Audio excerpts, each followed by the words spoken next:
Tātad labu rītu tauta Latvijā. Nu redziet, kur ir mana darbnīciņa, reku durvis. Pēdējais projektiņš ir durvis. Tā, nu redziet, kuri plakāti. Kuri plakāti šodien vajadzētu doties pie Pentekostiem Jelgavā un viņiem pasludināt atgriešanās vēsti, jo Pentekosti dara sātana darbus, vēlo darbus, ja?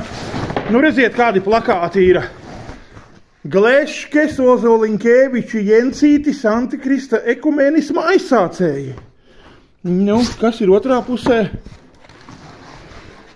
Notiek atkrišana, ja?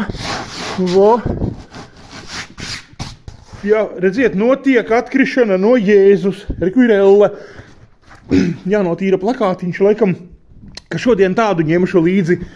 Te mums ir kāds vēl labklājības evaņģēlijs, sātana mācība, tā ved uz elli. Tas ir Allanam Parijansam veltīts plakāts. Redziet, kur ir.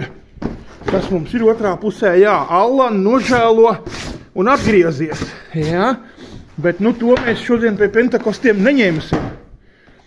Tālāk, kas ir, kur ir ielās Jelgavā sludina, kur ir Jēzus, jā, tikai Jēzus glābj, un kur ir elle.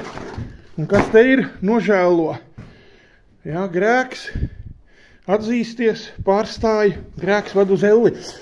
Jā, kaut kur vēl mētājās man arī citi plakātiņi, bet laikam šito šodien ņemsim. Notiek atkrišana no Jēzus, jo vēl man bija par liekuļiem. Kaut kur bija plakātiņš, nemaz nezinu, kur tagad ir. Jā, puišu meitenes, tā kā man vēl daudz plakātiņi te ir investējis, bija redzēt naudu. Bet nu katrā gadījumā, lūk,